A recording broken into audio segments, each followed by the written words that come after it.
most tension fight we had, that he left me actually. Princess, let go, come here. He left me because he didn't want anything to do with that anymore, because he felt like we should have a place of our own and that my sister and her family shouldn't be there, which I agree, but I try to explain to Chris like this is what I'm used to and this is what my culture is like in Cambodia. I let you tell your part in that. No, you're doing a good job.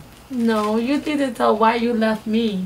What's the reason why you left me? You already said it. He left me, guys, and I said, if you left me, we're done. Okay, he left me to go to a hotel. What was it? Sleep in. When we drive, I'm sorry, this is stuff. When we drive on the highway and I see that hotel, I'm like, babe, do you remember that hotel? Just to tease him and joke with him, but he's like, really, babe? He would like not even reply back to me. But yeah, he left me because he didn't want to be there anymore.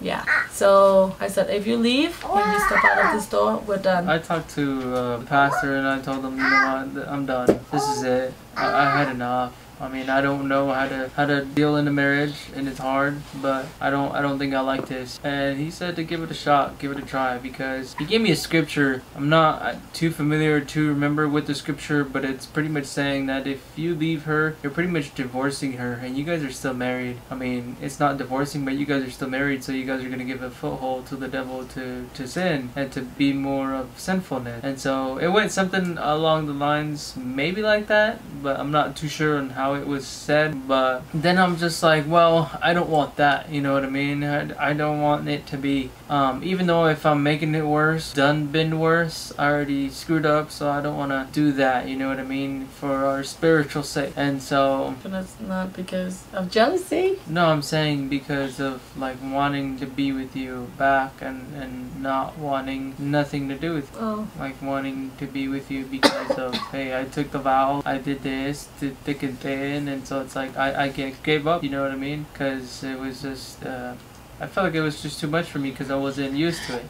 I wasn't comfortable, and I wasn't used to that situation. I didn't grow up in that situation. I mean, obviously there's family members that have, but in situation that I grew up with, I didn't, you know what I mean? It was just hang out, okay, cool, let's hang out. Here and there. Then, you know what I mean, chit chat, have a barbecue, whatever, and then you go to your house, I go to my house, and that's it, you know what I mean? Let's gather around again, you know what I mean? But not like, you know what I mean? So it was just all new and pretty frustrating for me, so it's, I was just killing myself in the head mentally. It was jealous a lot. So yeah, I was just went to the pastor and told him so. He said to give it a shot, give it a try. It's not good to just give up, and so I gave it another shot. Stood my ground against the enemy and tried to keep it through it, because there was a couple times that physically and mentally I wanted just to end it and, you know, give up. We skipped some. So he was at the motel for about a week. He took out almost all the money out of our bank account, guys. Broke. He left me with only like $50, I think. I was like, no. I even told Pastor Smith, I messaged him like, Chris left me and he took almost all the money. He only left, babe, yes. It was like $1,000. I tried to split it. Babe. I didn't have no app. I didn't know how much was in the bank, so I just took what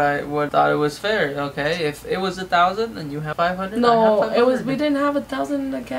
Well, we have like 500, and you took like most of it. There's only like, babe, I was shocked. I look at bank account, I'm like, the heck? I even told Gina and David, I'm like, he took all the money, only left me this much. It could only give me 500 at the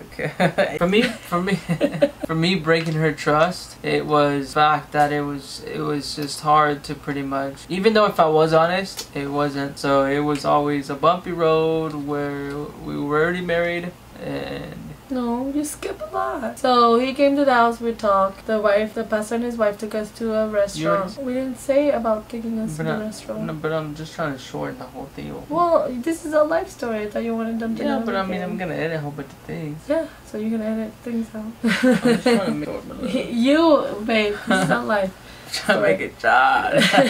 Because he's gonna be editing it. That's why he wanted short. But yeah, Chris is like, I still want to marry you, and I said, well, I said I was skeptical at first, and I said, well, I will. It's hard for me to say yes because you lost my trust, but I still love you and I care about you, and I feel like I pray about it. Felt like God wanted me to still be with him, so I was already prepared to, like, if he does want to be with me still, that I would still want to be with him. Throughout his time when I was broken, but I also prayed about our life together still, because I still love him and care about him, and I felt like God wanted me to still be with Chris. And so when he came over to talk to me with the pastor and his wife and asked me to marry him again, I said yes, but on the condition that or anything like that again, I will not be with you. I will definitely divorce you and leave you, and if you basically lose my trust, then we're done, or cheat on me, then we're done. And that was my deal with him, is that those two things. If you do that behind my back again, if you cheat on me, I'm done. And so I said, other than that, yes, I'll marry you.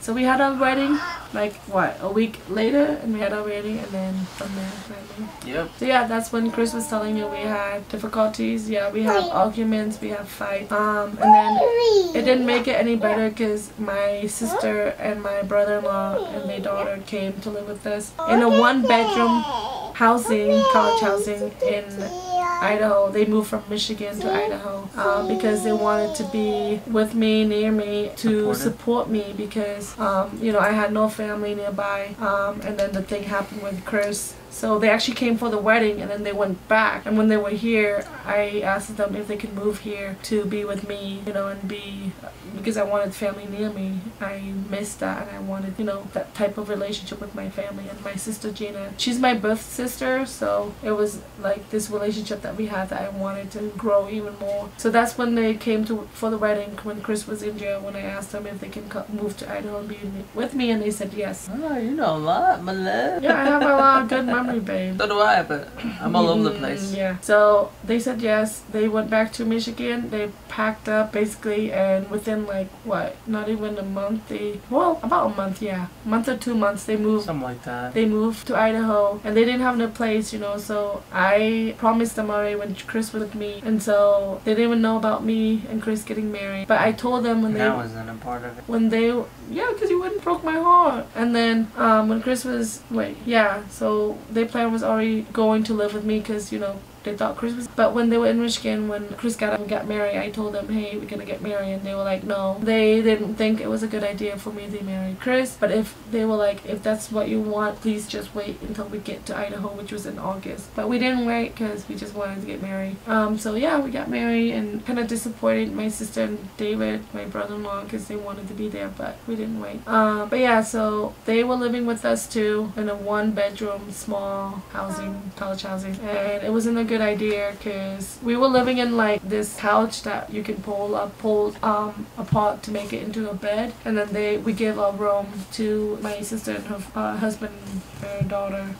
And so, but it was I didn't mind it because I love family. I love family, just family being together, family living together. That's what Cambodian culture is. Any family, it doesn't matter if you're married, if you're single, if you're aunt or whatever, you all live together in this one big room area house. So that's what I like. I like that. I like family living together, family supporting each other, you know, and but Chris, I don't think he's used to that.